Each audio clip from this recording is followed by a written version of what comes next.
Welcome to the Community Living Education Project's Sharing Possibilities for Community Connections learning event.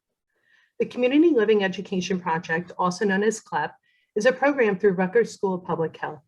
CLEP is committed to providing individual guidance, mentoring, and education regarding community living resources for people with intellectual and developmental disabilities living in the state of New Jersey.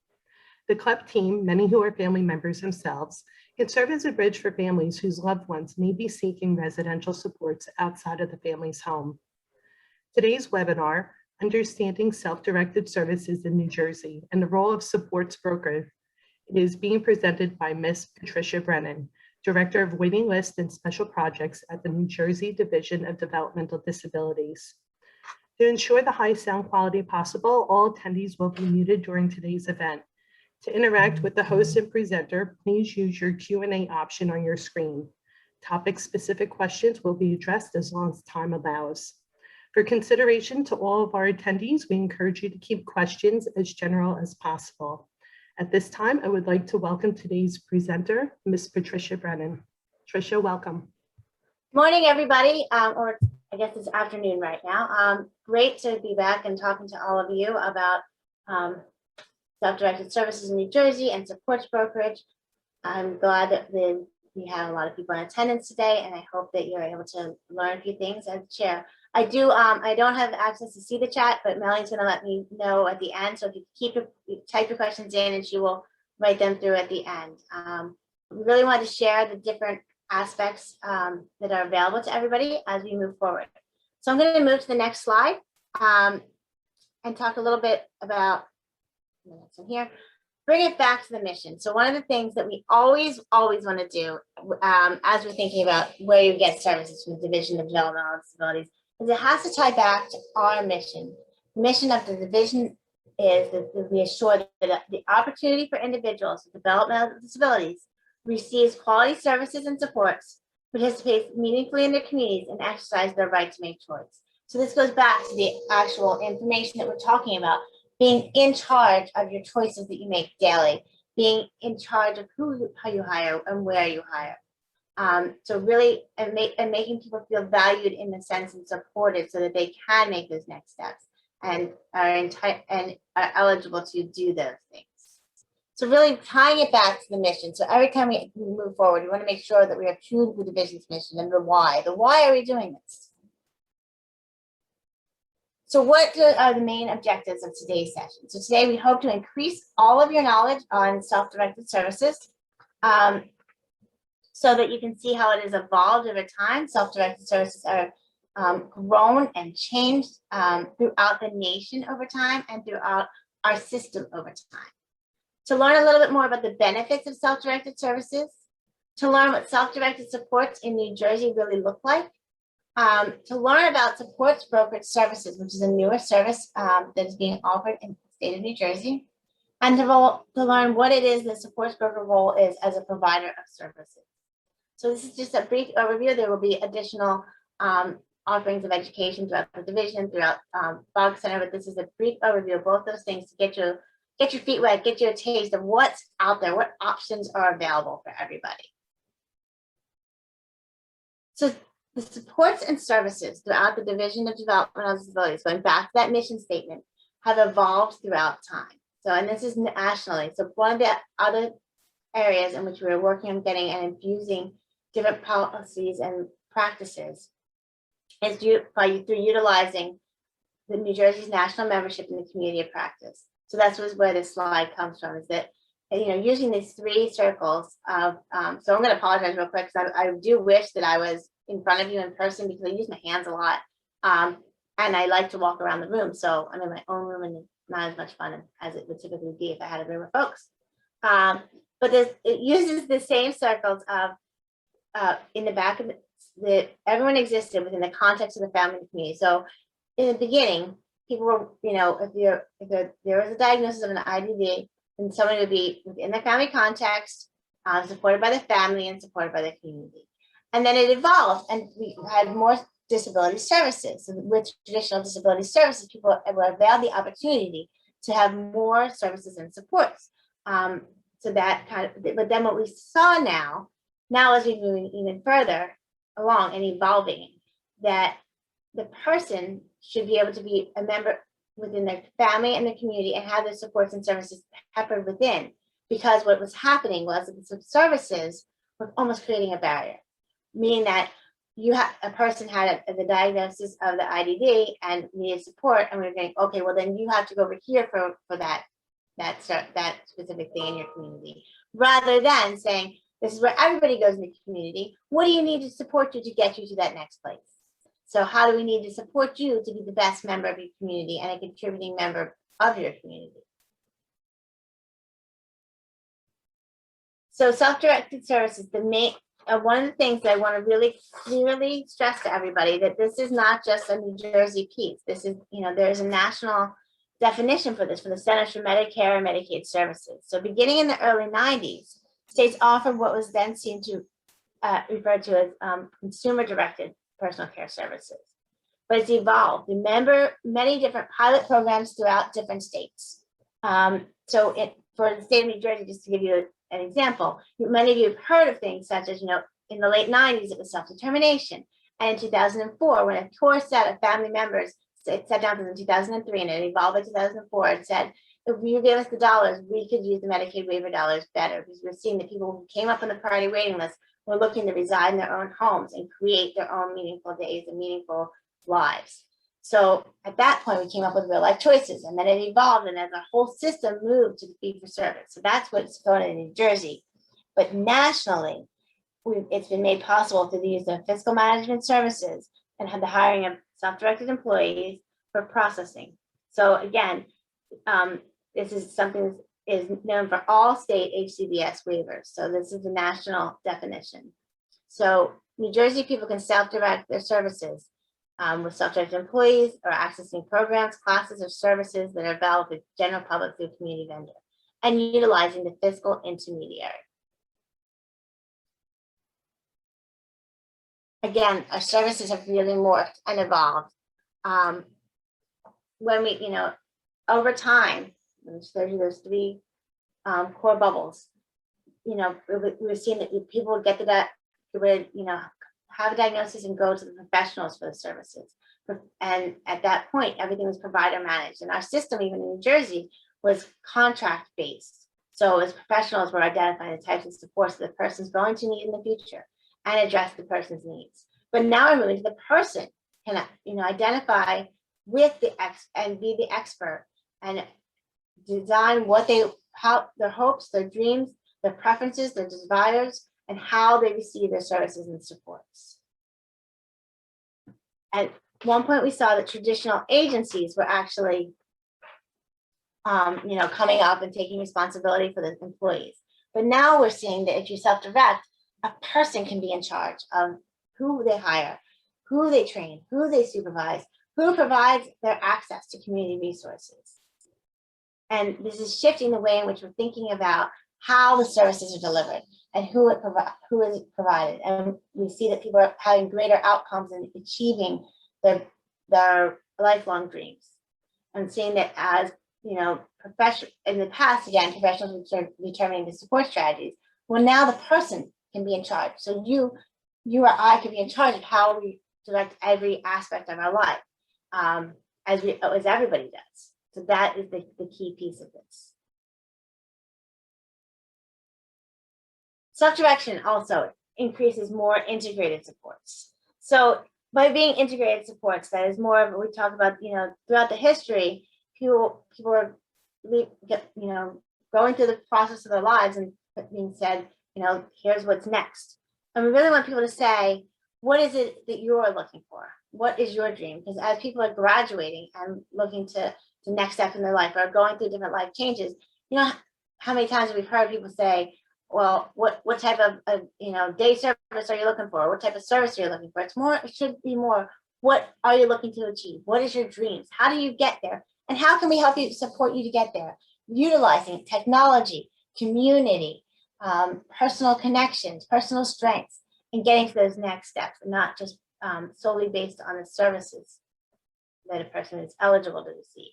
Really being a fully contributing member of your society and using the integrated support star to connect and utilize different resources across the person's lifespan, so and to get to their main trajectory.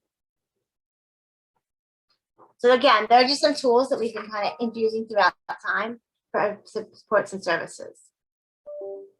So what are the components of a self-directed model? How do we get there? So you've got the person is always in the center. So it's person-driven, it's person-centered. What do they want? Hopes, dreams, desires. Working together to put together a good service plan. Getting some information, getting additional assistance. Working within your individualized budget. And then working within fiscal intermediary services. You know, person should be at the center, figuring out what it is they're looking to achieve in life and how do we get there.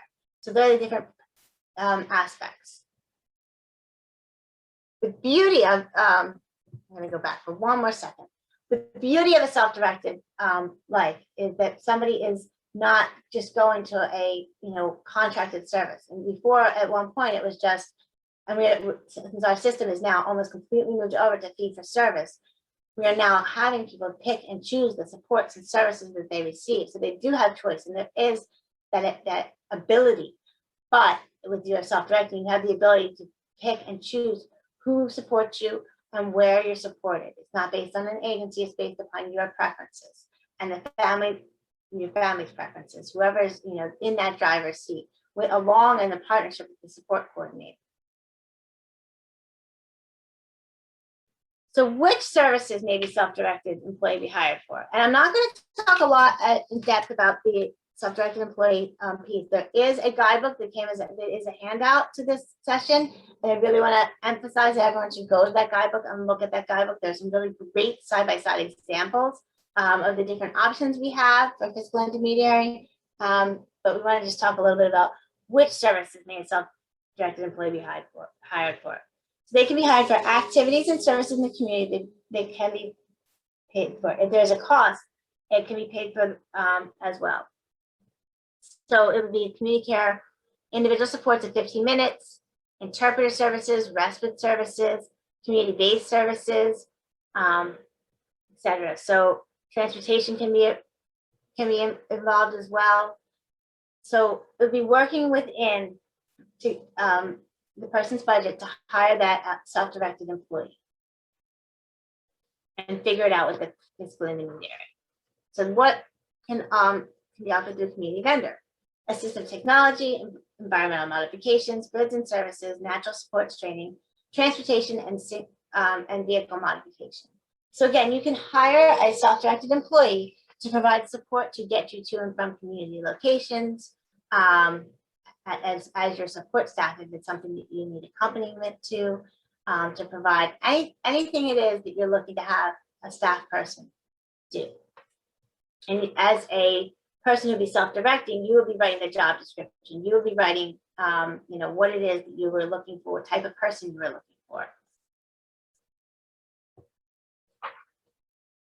So the Division of Developmental Disabilities is almost completely moved over to fee for service. I said that a little earlier. We are almost completely moved over, meaning everyone has choice in the services they support and where and who provides them.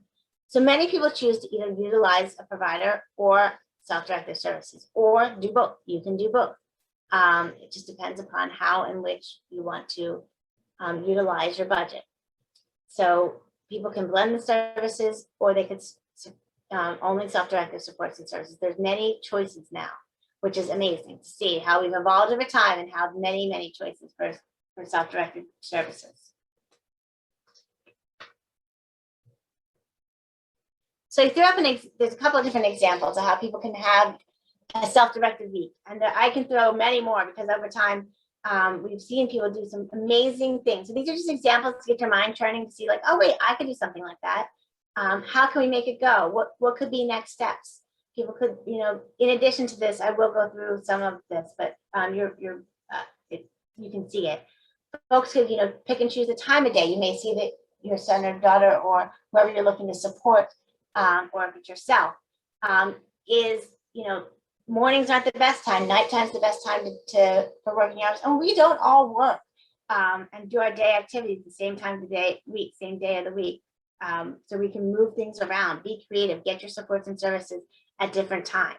This one example is somebody who is choosing to utilize a provider service 2 days a week. They're the 2 days that she wants to go to that facility-based day activity program. And the other days she wants to do something different, take some classes, go out with have some supports with a friend, learn some additional skills, work on some basic skills such as life skills, such as learning how to order off a menu appropriately, figuring out how to volunteer, what the best places to volunteer in your neighborhood are, and learning the different systems and making connections. So again, this is just an example how someone could have 2 days a week at a traditional setting, 1 day volunteer at a hospital with a support staff, 1 day have support employment, at night go out with dinner and friends, and potentially have your self-directed employee accompanying you so that they're peppered in, so within your community supports, go out shopping with mom, figuring it out. So it would just be, what works best for the family and works best for you, and how can we get the most so that everybody can achieve their ultimate outcomes in their life. And this is just an example of a completely self-directed week. So there isn't any provider who is, so it's not blended. There isn't a provider who is, we're using the fee-for-service system to utilize them. It is strictly all creative, all a little bit out of the box and thinking what you're doing and how you're doing it, working with staff. Again, the staff are peppered in throughout the plan, or community staff, community providers are throughout the plan, mom, dad, family, friends, self-directed employees, all kind of moving in at different times, different days, different clubs, and different community connections. So it does definitely make make people think about the different possibilities. There's so many different possibilities that go forward with self-directing a person's week. So choosing a self-directed employee model. Again, that is another aspect that is going to be more in the guidebook, but self-directed employees have options for self-directing services, enable the person or the guardian to recruit, hire, and manage their employees to provide provider-authorized direct support services. There are 2 self-directed models for individuals who choose the self-directed services: the vendor fiscal employer agent and the agency of choice. For the vendor fiscal employer agent model, public partnerships is the fiscal agent. So that's our FI for that in New Jersey. And for the fiscal intermediary model, Easter Seals is the agent. Again, all of this information about this is more in detail in the guidebook. The differences, there's a side-by-side, the difference between the vendor fiscal employer agent and the agency with choice model. So there are 2 different models that you have the ability to utilize if you're choosing the self-directed services.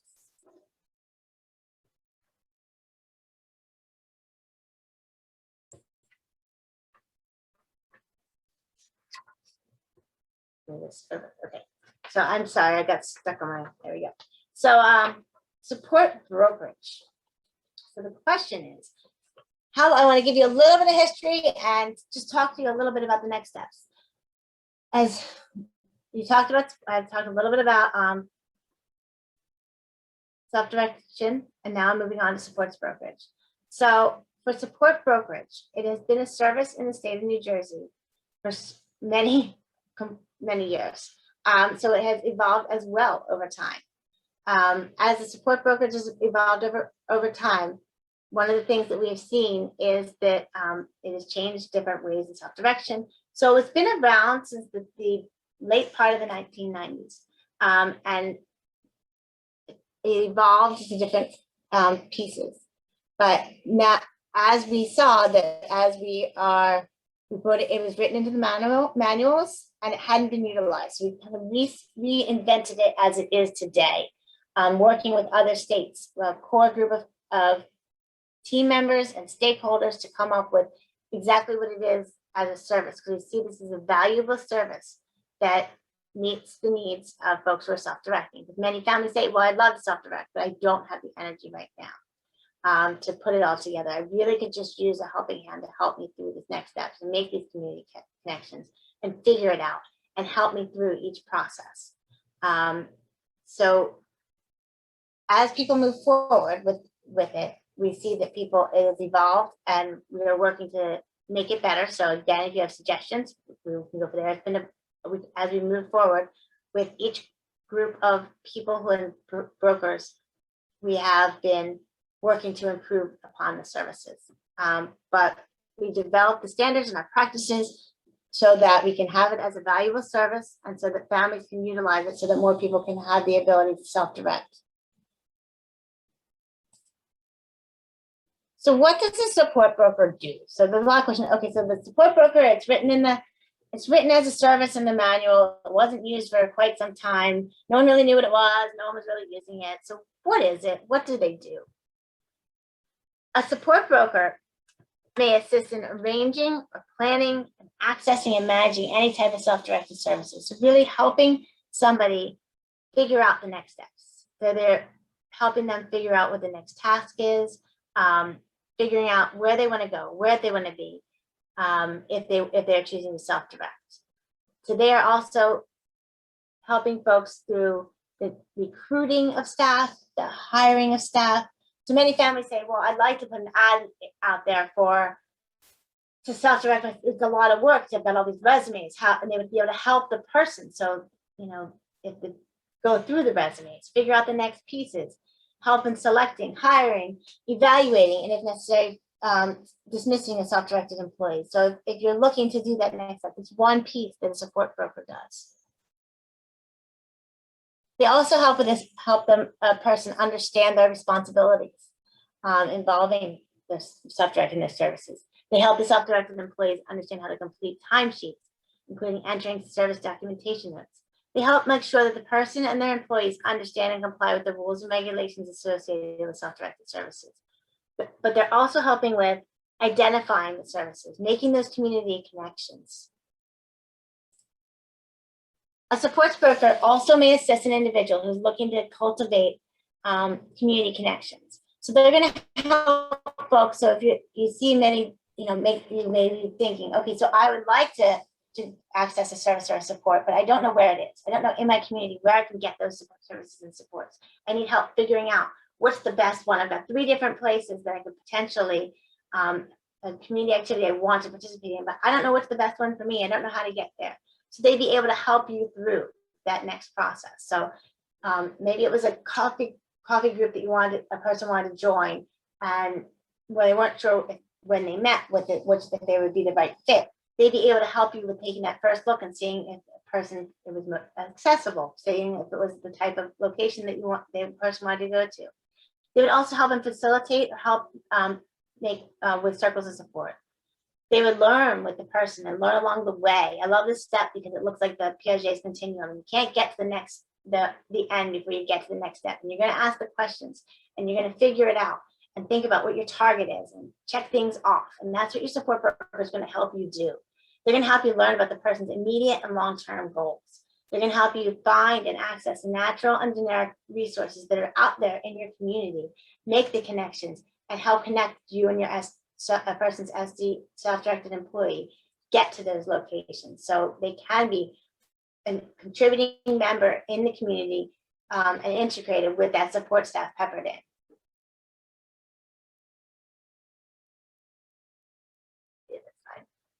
So who is support brokerage available to? It's available to anybody who is participating in New Jersey with some or all of the service in the self-directed program.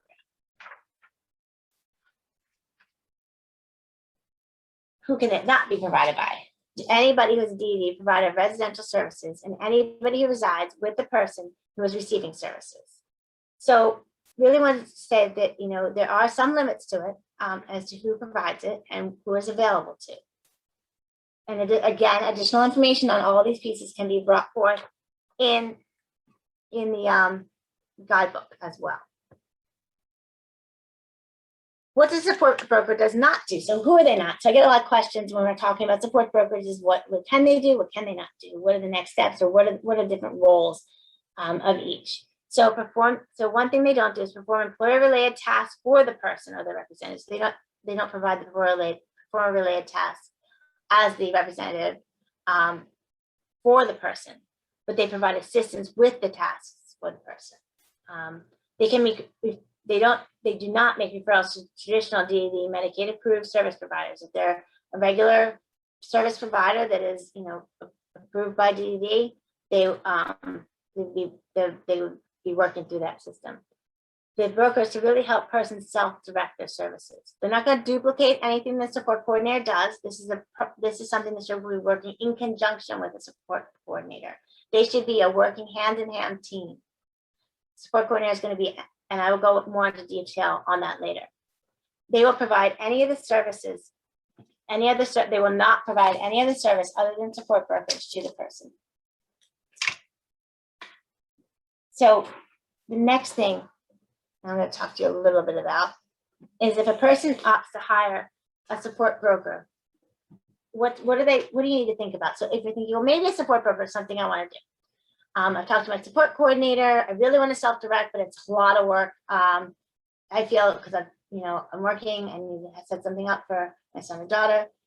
What do you need to think about? You think about if you need assistance with self-directed services based upon your personally defined outcomes, what's important to you, hopes and dreams, ideas and to-do lists, that to-do list of what you want to do and how things to explore so that you can get to your ultimate goal. It's just kind of right there, and you need help getting that done, and relationship building. Again, self-directed support brokerage is rarely a standalone service under any outcome. At least one self-directed service is typically accompanies it.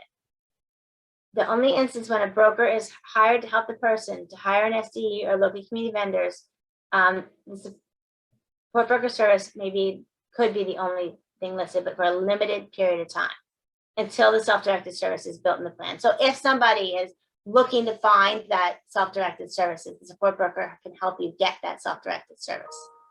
The support broker can also continue to have intermittent connections and work with them. So a lot of times we see support brokers do a lot of work at the beginning of a plan, get things set up, and then they can fade out because everything's working really well at the SDs, and then something will occur. Maybe even a season will change. You're doing all these great things on the outside. As a support broker, it's been set up so that you found all these great community connections that person can go to with their self-directed employee. And then the season changes, and now it's winter. We need to rethink about what we're going to do inside. Again, revisit it. May need additional support broker hours. They're really going to help you get to that next phase. So I threw in some examples of people who may just get your minds turning, because a lot of folks wonder, so what type of person, if they want to self-direct, would use a support broker? How would benefit from it? So I threw in some examples just to show you what different areas that could be in this. Who would be a person that looks at having a support broker? So one example here, and I'm just going to read it to you, and you can read it aloud. You'll get copies of this if I read too quickly, but I just want to give you an idea, a scenario of somebody who may benefit from using a support broker. So Cameron is a new graduate who recently started his own business of dog walking. He loves sports and playing games of any kind.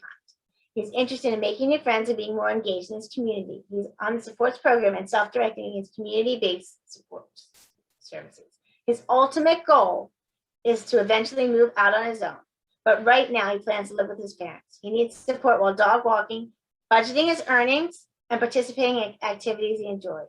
He would also like assistance to maintain his self-directed employees, find transportation options, and identify community resource activities where he can develop relationships and things he enjoys.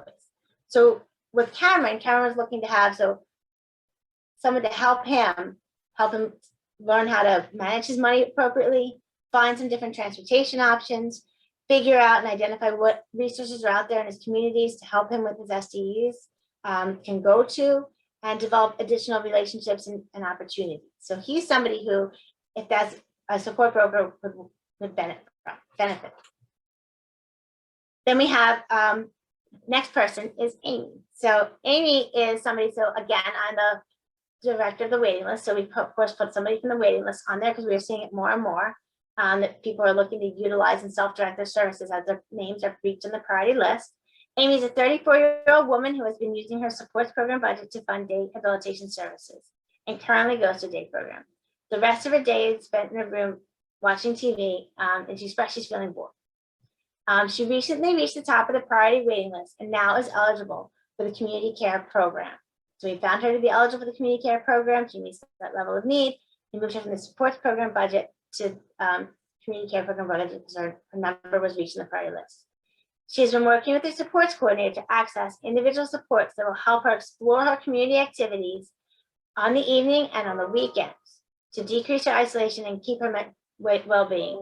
She wants to get out in her town and live in her community. She's interested in hiring students from the local colleges in her community and provide the supports.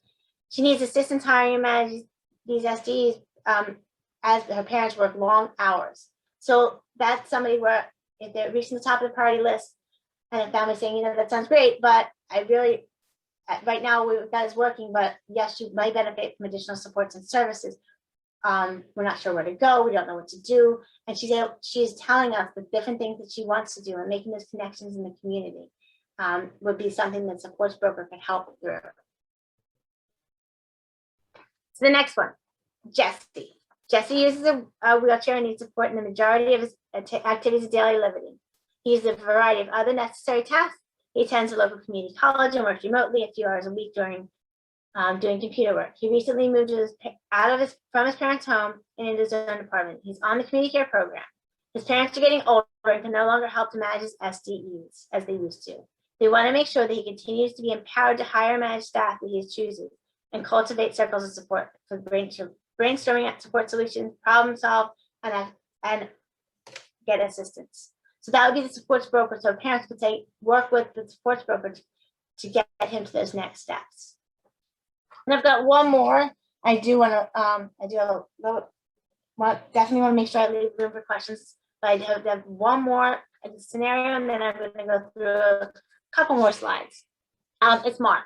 Mark lives with his sister and her growing family. He receives services through the supports program. He's an active member of his community. He's a member of the Lions Club and plays darts at the fire hall. He uses goods and services to purchase membership to his local fitness center. And has an SDE that helps him participate in communities a few days a week. His sister manages his SDEs and the paperwork they're required and all requirements for the FI. But as his sister's family grows, the home's gotten even more chaotic and Mark would like to get out of his house more. His sisters need to step in and care for her aging parents and speaking a word to be able to keep up with everything with her family.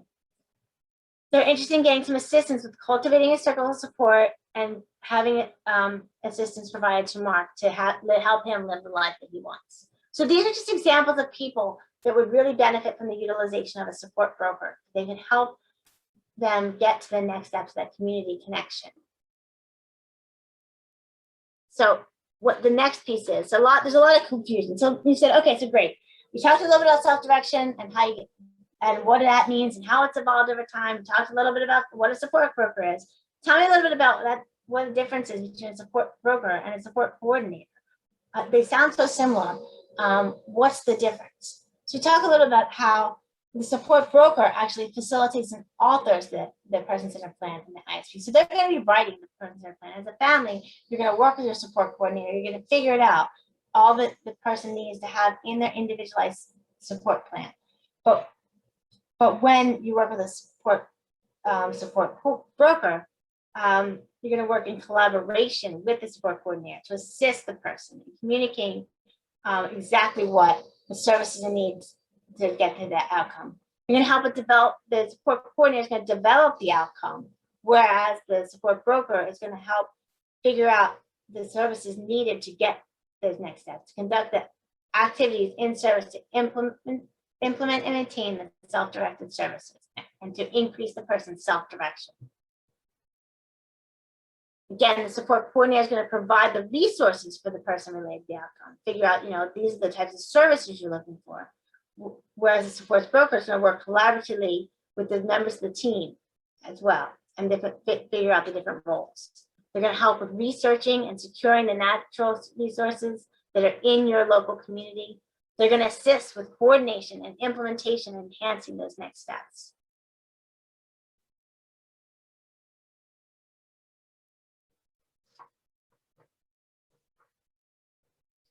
Support coordinator, let's just go over one more of the side by sides of the differences. They're going to inform the person of the services available to achieve their outcomes and things.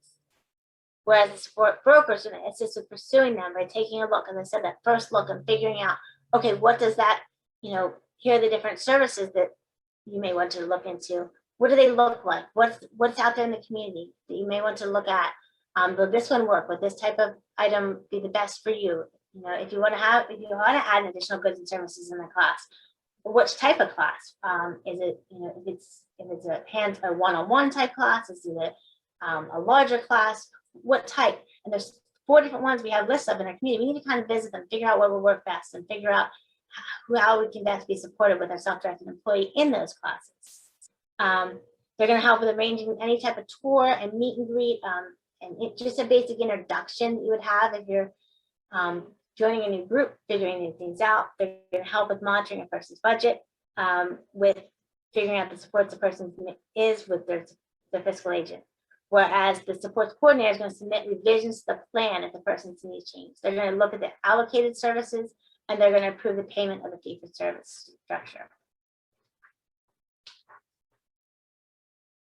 Okay, so how does this work? This is a huge team collaboration of all parties. So it's the work between the person who's in the center of the piece. I always do that because they used to have a PowerPoint where somebody was growing in the middle. So the person is in the center, and then they, it's planning, it's community connections, it's budgeting, it's recruiting, it's the hiring, it's the training. So support broker is going to work with the person and figure out, okay, so what type of person do I want to hire to provide that service? So how do I get that person? Where can we look? If I put out some resumes, how can you help me go through them? Where are the local things in my community? How can I get connected to them? Can you help me figure out what type of locations they are? Figuring out all those next pieces and really working with the person to develop the true community life. So again, we talked a lot about what a support broker can do, and just to kind of give you a taste of as a new service that's out there. And new, when I mean new, as it's been only within the past year, people have really been implementing it and getting it to work and figuring out what works best in strategies. And it is also new nationwide, so we've been putting things together as well. So folks who really choose to self-direct and say, you know what, if you gave us the dollars, we could figure it out better ourselves. We could be the driver's seat of our whole entire plan. But we do need a little additional help. I need help getting me to the next step. I've got a lot on my plate. How do I get there? Support Brokerage is a service that is available throughout a person's plan. I'm gonna throw out there that this is one of the handouts. It is a great resource for you to be looking at. It's newly developed. So as we go through, I hope that you do take, as we leave us today, I hope that you do look at the resource as well. And the next steps, I want to also show you some additional resources, because everything also needs to adhere to our supports program and policies and procedures manual, our community care program policies and procedures manual. We've got out there the provider database where you can search. I threw in there some of the life course frameworks that you can start to take a look at the integrated support star, the trajectory for a person's life, really trying to dig in deeper and ask the why. What somebody's looking for when you're sitting down with them and asking the plan as they're moving to the next stage of their life, or just as when you're looking at that annual plan, what's working, what's not working, what do you see as your main goal? And if you know what's not working is there, and what is working, we want to keep and maintain. Really thinking about what the main goal is and how do we get there, and if self-direction is something that would be something that you would be looking to aspire for. So be in charge of all of the services and supports you receive, or even blended in where the provider is in charge of that one service, but other services are completely self-directed. So that there are different just areas in which you can go there. So this is my last step. I hope that most of you got some good information.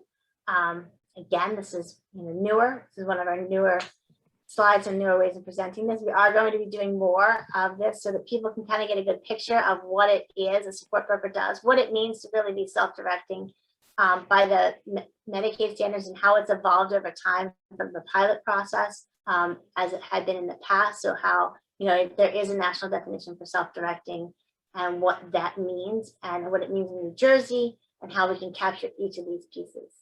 So I'm going to see if I can go over to the chat for the Q&A and take a look. Tricia, thank you so much.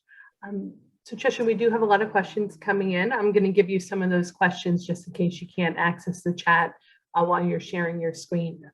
Okay. So we have someone who is asking about self-directed supports and who is responsible for payroll, insurance, replacing employees who may call out sick or leave the job.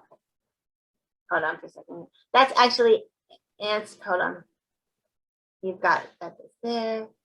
I'm sorry, I'm looking through. I think it's answered in,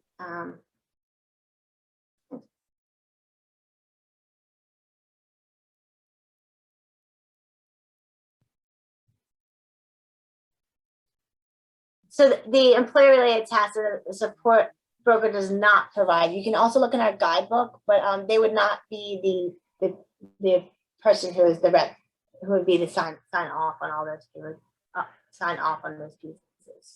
They would help a family. They would not be as the family is the one who authorizes the payment. They would help the family gather those next steps. Sorry, I thought I turned it off. That's okay. Don't be I turned sorry. the other one off. Not at all. Listen, I think that's part of everyday life now, right? We're all sort of living on the computers, so not at all. But I did see a question in the Q&A. I was looking at Q&A first. Sorry about that. That's okay. Wait, where did it go? If I could start with the Q&A, I can see them. So it would really be the guard. Would you say that it's really going to be the guardian's responsibility, or either the guardian or the individual receiving support's responsibility for payroll, insurance, and replacing any employees who may call out or leave the position? Right. That part of it. But helping find that, the replacement, helping with the final pieces would be the support broker. Beautiful. And they would help with job creation. So I see in the Q&A the question from someone is there a support coordinator considered provider manager self-directed? Everybody's using a support coordinator. So it doesn't, throughout the whole state, we've moved as we're almost under like 100 people, which is amazing. It's one of the other things we're doing. So that's one of the other tasks I have. So I'm very excited. I get really excited about that.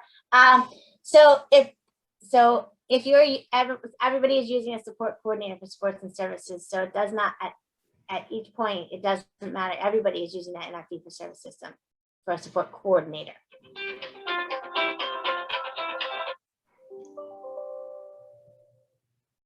And can a support broker help an individual look for an apartment? They would be helping them figure out, not the actual apartment, that would be more of helping them figure out what type of neighborhood they look for. I mean, if it's in helping them figure out the neighborhood they look for, and the next steps, it would be more of those types of things, figuring out what they're looking for the next pieces. The actual apartment billing completion and paperwork, I believe that Courtney went over more of that information in the last session. Absolutely. And we do have resources available. So any families who are looking for those kind of resources can absolutely reach out to CLEP, the Community Living Education Project. Also, but if somebody wants to check out like the neighborhood, the agents, the area, the different pieces, yes. So this is not, so someone asked a question, this is only about supports program. My daughter isn't season. No, the community care program and the supports program, it doesn't matter. Both can utilize support brokerage services and can self-direct.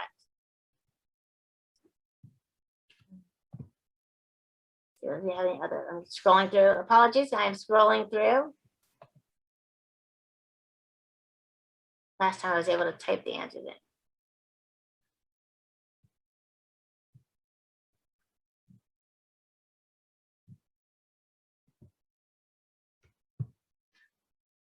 So Trish, can I read one out loud as you're looking through others? Sure.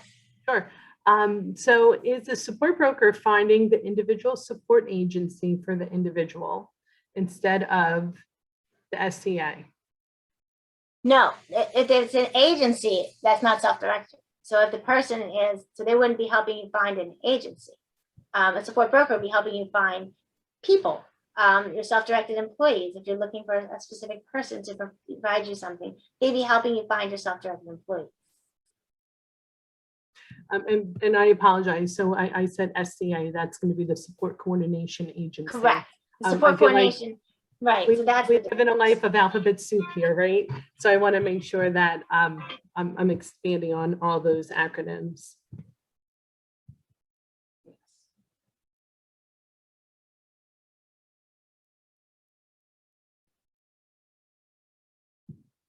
Can you talk a little bit about the qualifications of a support broker? Sure. I actually had that as a slide before. They have to, it's all in the manual. The qualifications for support broker are in the manual. They have to be, I had that as a slide in the past. I have to find it, but it's in the manual. They have to do it over the age of 18. They have to. I would just refer you back to exactly the manual, so I don't read anything wrong. But it is in the manual. And I did share the manual. Perfect. Yes. In the chat so I don't want to section. misquote any. Sure. And then I don't have the exact pieces memorized. They had to have gone through training, etc. And can you talk a little bit of how that's funded? I think you did cover that, but someone may have missed that part of the presentation. How it would come out of the budget. Someone's budget? Yes, it comes out of the person's budget. And would that matter the tier that someone is? Or it doesn't. Anybody can utilize a sports broker. Perfect.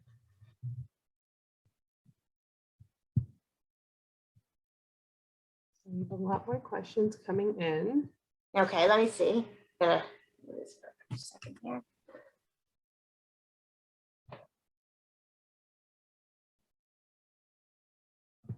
So we did have additional questions also submitted prior to the session via email. Okay. Can you use a support broker if you live in a provider managed setting? No, a support broker is only for somebody who is self-directed. So if you're self-directing your setting, but what we've seen happen, and starting to happen a little recently, if someone is saying, I don't want to live in a provider managed setting anymore, but I need help to help me figure out if I do want to move out and I do want to get my own place, I'm going to need help. Or maybe two people want to get their own place. I'm going to need some help to get me to the next steps. And a support broker can come in and be utilized at that time. So if they haven't yet moved, have it clearly intended to the provider, and the provider's understanding that we're working to get next steps, then yes. But if it's a provider managed setting, no. It's for anybody looking to self-direct their staff, self-direct the services they receive, get some really great community connections, figure out the next pieces. So many of us get stuck with, okay, so here's what's out there. I know there's other stuff in the community, but right now here are the services that are existing. And it's easier just to go there because it's in existence, although I really want to do these other things. And they could be really cool. And a lot of times you see families and even individuals get just tired of the next piece. So we have them. Go ahead. No, please finish. I'm sorry. Okay. So we have the support. So a support broker service could get hired on to be like that extra person to help organize a person's calendar, to help figure out, what really does make you happy. And it's not being in that one location, although, you go there every day, but you're not really happy there.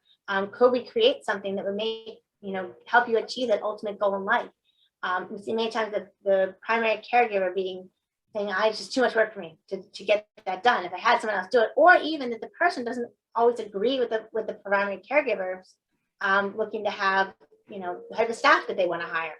And so they can work through and sift through resumes and figure it out and help with the next steps. So it's an extra helping hand so that folks can get services and support set up a little quicker, and have things rolling so that if somebody does call out and somebody's completely self-directing the next step, the broker can help with figuring out that pool of people in the next pieces.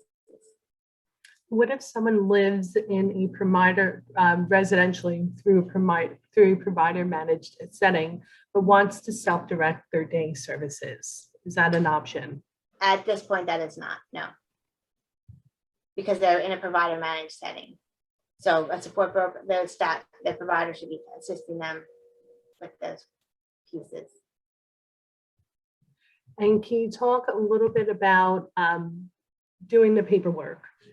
Is that something that the support broker can assume within their responsibilities also? Assume with what possibilities also? I didn't hear you. Responsibilities to do Yes. paperwork as needed?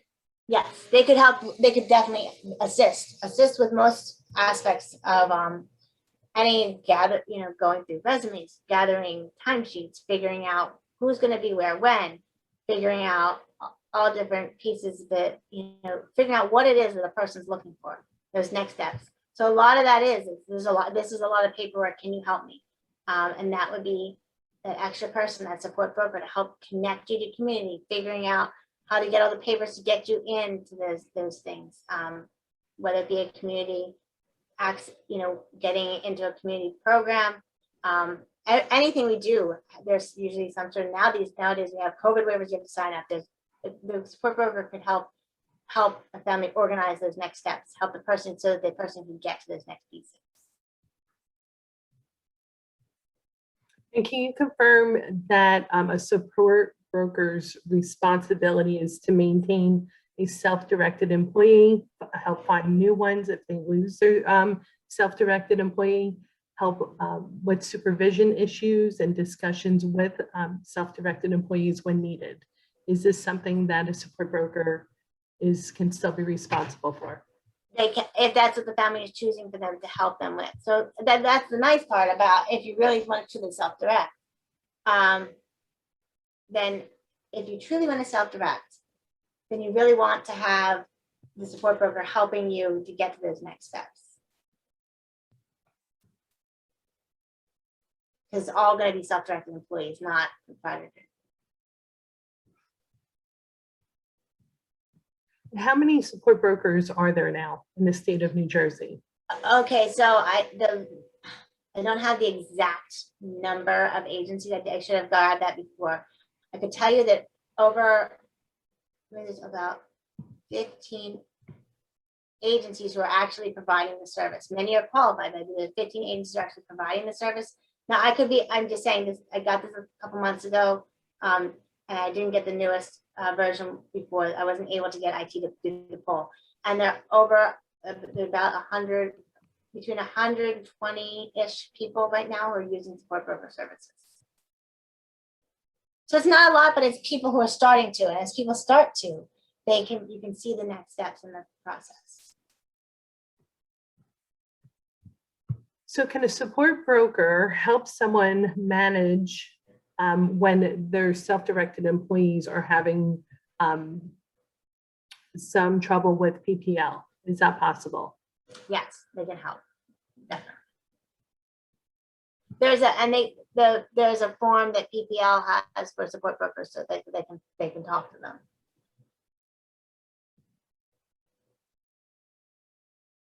So I do want everyone to know we have questions that we are just not going to be able to get to. We have questions coming through email, through the Q&A section, and through chat. I do want to throw out there, if there are questions and they're not answered, please just email me. If it's something some of these things you may not have even looked into. Some of them I may have the answer to, but I haven't had a chance to get them to you. So again, so if the time is up and if you need to email me, and again, I appreciate your time today for letting me talk a little bit about how people can be in charge of their lives and live their dreams and figure out the next steps and how it's evolved over time, and families are in charge of their lives, and what it is that works best for the person within their community, not just what works for the person within their diagnoses. So we've really evolved over time, and that's the amazing part. And people have the choice to utilize different types of services within their community and be truly contributing members in their community. And now the support brokers, they have the ability to have a little bit of extra help to get to that next step. And it's a choice to use somebody to do that, to help you manage your calendar and your next steps and your next pieces. So So the question, I just got a question popped up and just caught my eye. If a person is living in an unlicensed apartment and is in the community care waiver, can they have a support broker? Yes, you can utilize a support broker. So you can use access as a person's own home. If it's an unlicensed apartment, it's your own home. And they would be able to utilize a support broker, unless I'm getting that question wrong. So I'm not sure if I got all those pieces. And if there was any areas in this presentation that you thought were gray or I glazed over too quickly, again, this is the first one we've done, please email me. I'll be happy to answer any questions that you have in an email and respond at that time. So a couple of the other questions, again, we're trying to make questions as general as possible. We might be getting 10 questions, 15 questions in the same area. There is someone who has asked to be a little bit more specific in one of the questions in regards to support brokers. Can they help complete the annual paperwork, the housing voucher application, utility assistance application, or food stamps, things such as that? They'd be able to help, but they would not be able to do. They'd be able to help you through. They'd be happy to help you through any of those pieces.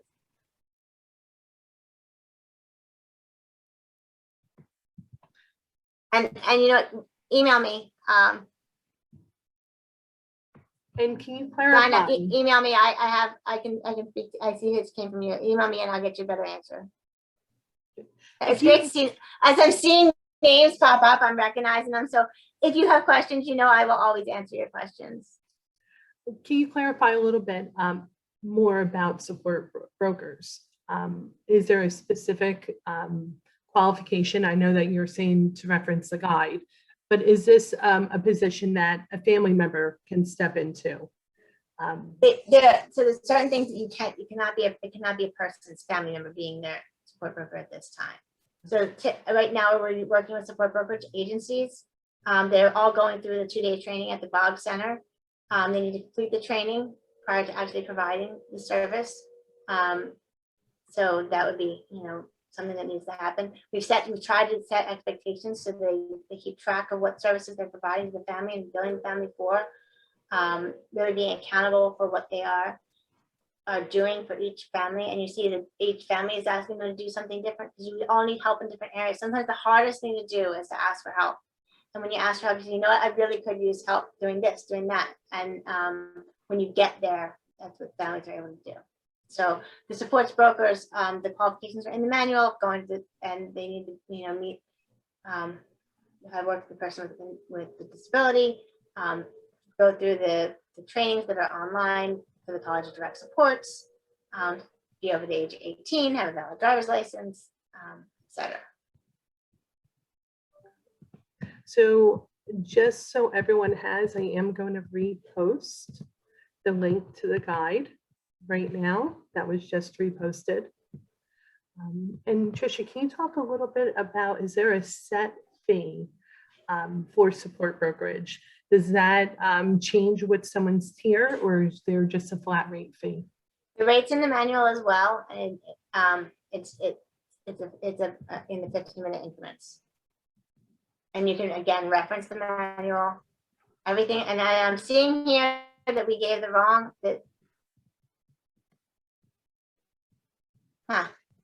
Oh, okay, somebody fixed it. The old link was on the PowerPoint. Perfect. And then please reference the guidebook. I'm just going to make sure that I'm posting the rest of.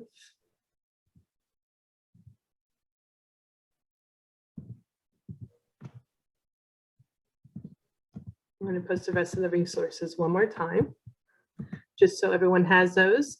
And please, everyone know that we will send out a copy of this PowerPoint along with a copy of the recording. So everyone should be able to access that by early next week. This is part 4 of a 4-part series. So if you missed any of the other presentations, know that we will also include that in one constant contact outreach that will go out sometime next week also. We will try to include the recording and the PowerPoint with any additional resources as identified by the presenters to be included in that one constant contact. We'll also include a link in case you want to share those sessions with any other professionals or families that any of you may be involved with. And I want to thank you all for just joining us today, learning a little more about self-direction and how it's evolved and where we are today and how it's different than it was in the past in the national definition through HCBS. And I want to also thank you all for taking a chance to listen about support brokerage and what's new and what's out there, and hope that you will all kind of infuse some of the different theories of systems change implementation of utilizing the trajectory and the community practice for figuring out and peppering in supports and services so people can be the most integrated within their community. And as we get ready to sign off for today, please know that there is going to be a brief post survey that's going to pop up for you. It's the information that you provide to CLEP that allows the Community Living Education Project to plan for future sessions regarding the needs of the community. So Tricia, thank you so much for joining us today, sharing all this information. We know that new information is becoming available every day, so we hope to have an update again soon with any changes that are on the horizon. And for everyone that joined us today, again, thank you for taking the time. Please take that survey. We wish you all well, and we look forward to our next session. Thank you again. Bye, Tricia. Be well. Bye.